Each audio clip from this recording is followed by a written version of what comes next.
Celtics are going to get a major boost to their roster tonight when Jayson Tatum returns for the first time since tearing that Achilles in the playoffs last season. Tatum, less than 10 months removed from tearing the Achilles, the six-time All-Star will return tonight for the C's at home when they face the Mavericks. Here's Stephen A. on Tatum's return.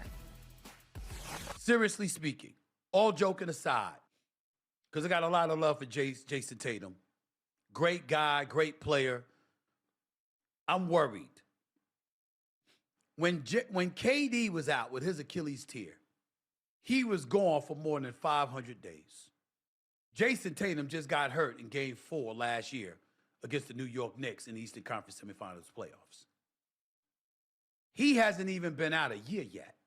I'm a bit nervous for him, in all seriousness, because I don't want him to get hurt again. And I don't think that it's necessary to rush him back when you consider the fact that Boston is 20 games over 500, the top 2 seed in the Eastern Conference. So just for some clarity on days here, it has been 288 days since he tore his Achilles. Obviously, that is a very short amount of time. And yes, no, it is not close to a year. He has definitely sped up the process, I think, more than any of us can fathom. With that being said, what are the expectations for Jayson Tatum tonight, Canty? Oh, my expectations is that they're going to give Jayson Tatum ample opportunity for a ramp up. They're not going to rush him. There's going to be a minutes restriction. So I'm not going to jump out of the window with what I see from Tatum, good or bad, tonight. What I want to see is making sure that all of the role players, everybody that's slotted into their respective role in making this team what they've been this season, continues to play at that high level, even with the presence of Jayson Tatum on this roster. Now, I'm always been a proponent of great players and great coaches will find a way to figure it out. And so I don't expect anything to be different with the Boston Celtics, with Mazzulla and Jaylen Brown and Derek White and Peyton Pritchard adding Jayson Tatum back. But that's the thing that I want to see, making sure that the role players, guys like Kata and Vucevic and those players feel comfortable with the presence of Jayson Tatum now that they know minutes and rotations are going to be affected and things are going to feel a little bit differently. Yeah, but I think that it's going to be a seamless transition. Like, Jayson Tatum is under no preconceived notion here that he's going to come in there and put up 25 shots and be the leader of this team. I don't think there's an expectation for him to do this at any point for the rest of the season. Jayson Tatum is coming onto this roster with the understanding that they have a real deal shot at a championship. And what he is going to do is his best to get them to that championship. If we're in this position come playoff time where Jayson Tatum feels like I got to be Kobe, I got to take over for this squad, then you got a real big problem. But I don't see that with Jayson Tatum. I don't see that with Joe Mazzulla. I don't see that with Jaylen Brown. You are getting a really good role player added on to a top 3 offense in the league and a top 10 defense. This when it comes to that. I see things a little bit differently because I remember the Jayson Tatum that was at the Olympics and didn't understand why LeBron James and Kevin Durant were playing in front of him, right? And he had a trouble adjusting to not being the guy. And I know it's a different situation when you're coming off of injury and you have to slow ramp that way. And I give him a lot of credit, guys, for going through, like, rehab is hard. You talk to a player about rehab, and he will tell you those days are lonely. So I can imagine how internally motivated he had to be to get to this point. So I don't want to gloss over that. But Kevin Durant is the template. We don't even remember or talk about Kevin Durant and his Achilles injury in the 2019 NBA Finals because he's come back and been such a great player since. He almost took 2 full years. Yeah. Off. And I know Jayson Tatum is a lot younger, maybe a couple years younger than what Kevin Durant was. But I do think that Jayson Tatum wants to come back in and show that he's Jayson Tatum, to show that he's still that guy. Like, I don't think there's any expectation that he's going to walk in and just say, you know what, I'm going to be a defender and a rebounder and a spot-up shooter, which would be absolutely great if that was. But I think we have to be careful about anointing the Celtics at this point. And here's the last point I'll make. This is the year 1 of a $314 million extension with Jayson Tatum and the Celtics. This is year 2 of a $285 million extension between Jaylen Brown.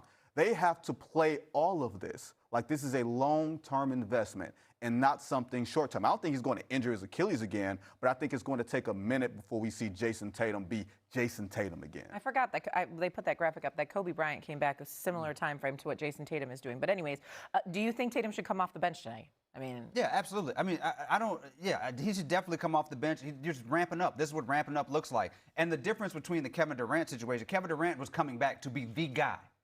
on the team and carry that load. When Kevin Durant came back, you think about the Milwaukee Bucks playoff series and all the stuff he did, playing 48 minutes and all that stuff. Jayson Tatum is not going to do that for a very long time. If there are about 25 other teams in this league, if you said a guy was coming back fewer than 300 days from a torn Achilles, I'd be really worried about it. The Boston Celtics is not that organization. I think they understand if you get a guy that can give me 15 points a game, maybe, good defense, role player on this team, we can win the championship, and everybody should be on the same page with that. Double D, completely agree with you. And VG, the point you made about the financials with the two superstar players for the Celtics is what gives me confidence that this is the right move, because they know what's at stake, and they're not going to put Jayson Tatum in harm's way. The only question that I have is Jayson Tatum, from a mentality standpoint, ready to deal with going through the rigors, the bumps, the bangs of this type of basketball as we get down to the stretch run of the regular season. You're going into March. That's the heaviest month of the season. But that's my point. Yeah. Is he going to be prepared for that?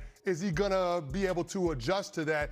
Is he going to be able to get over the psychological hurdle that every professional athlete goes through when they're coming back from a catastrophic injury? That's the part that we don't know the answer to the question of. We don't know whether or not, from a mentality standpoint, he's able to get past the point where he realizes that this Achilles is something that I can trust, that my body is something that I can trust, that I can go out and play the game free like I've always done my entire life. That is going to be the biggest challenge for the Boston Celtics, Jayson Tatum overcoming that aspect. I get it now. Y'all two wearing green, being so positive about the Celtics today. I see the synergy. I get it. I respect it. What do you think? What do you think his impact should be tonight? You think he should come off the bench? What do you think? How many minutes? I think he should. I think you play around 15 or 20 minutes. Like the adrenaline of a first game, I think sets the tone, right? But a lot of times a player comes back in the first game and he plays over his head, and then you come back down to earth after that. He's going to be home, national TV game, ESPN's going to be there. He's going to be so amped up, or as amped up as a player like Jayson Tatum can be. But he's been looking forward to this since the day he got hurt, since he had the surgery. I hope someone is there to keep things level. I'm sure there will be.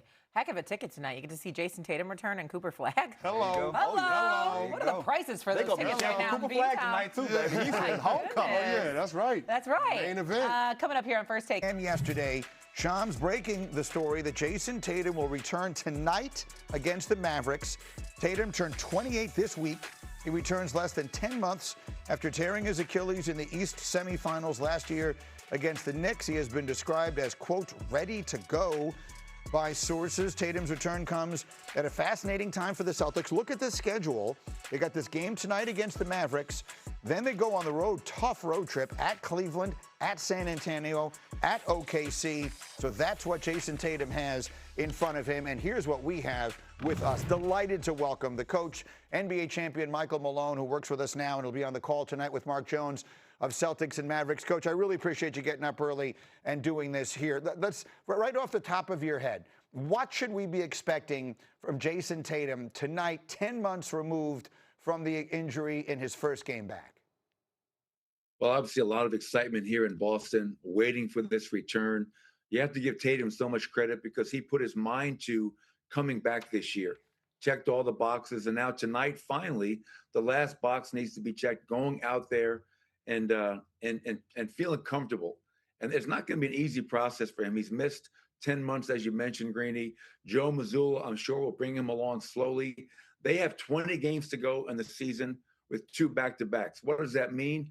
That means he likely has 18 opportunities to get his rhythm back, to get his confidence back, to get in game shape, something you cannot replicate as you're rehabbing as they approach the postseason and the playoffs. But you have to give the Celtics, with Jaylen Brown, Joe Mazzulla and company, second best record in the East, 4th best record in the NBA without Jayson Tatum and Holiday and Cornette and Porzingis and Al Horford. So incredible year, exciting year that just got that much more exciting for the Celtics. For sure. So now put yourself in Joe Mazzulla's shoes. Take me through the conversations you'd be having with Tatum today, all day leading up to it, and then during the game. What are you going to be saying to him, and what are you listening for him to say to you?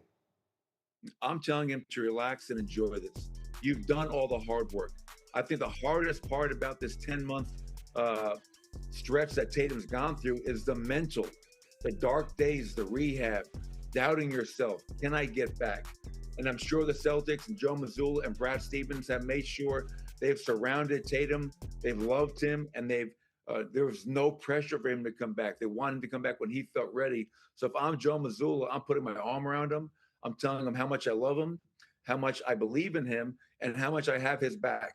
We're not looking to see him go out there and get 25 points tonight. We want him to come along slowly, build his minutes up. There'll be a minute restriction tonight. He has not ever, Greeny, come off the bench in an NBA game. Likely comes off the bench, plays around 8 to 10 minutes per half. And I want to see how he's moving. Is he aggressive? Is he tentative? Is he playing downhill in attack mode? And those things are only going to get better as he approaches these last 20 games. So there's been so much talk leading up to this about what his role might be. This team, as you mentioned, has gelled. They've found an identity. They've sort of done everything around Jaylen Brown. Now he comes in. He's one of the best players in the NBA and working his way back. What role do you expect for him, and how should we expect that to evolve over the next month? Well, I think much is being made of can Jaylen Brown and Jayson Tatum coexist? They've already won a championship in 2024. They know each other. And more importantly for me, they know that they need each other to accomplish their goal. If they want to win another championship, they need each other because they both bring so many things to the table. But Jaylen Brown, MVP type season, averaging career highs in points, rebounds, assists. And then, let's not forget that Jayson Tatum was first team All NBA last year, fourth in MVP voting. He can knock down the three, one of the best isolation players in the game. And I think the area that he's really going to help is end of game situations, something that the Celtics did better than anybody last year and have struggled in this year in those clutch situations. But, I think bringing a guy back in Jayson Tatum, he is going to attract so much attention from the defense that's going to free up guys like Derek White and Peyton Pritchard to play even better than they have this year. And you can see the graphic right there. When you have two closers on the floor in Jayson Tatum and Jaylen Brown, you become so much harder to guard. And that's what you love about having a guy like Tatum come back.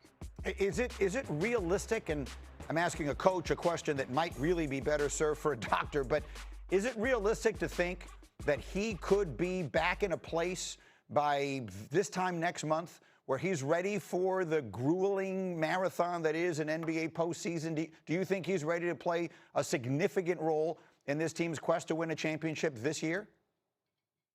Significant, yeah, and I think that's somewhat relative. Is he going to be the Jayson Tatum that we saw last year? You probably won't see that version of Jayson Tatum for a while.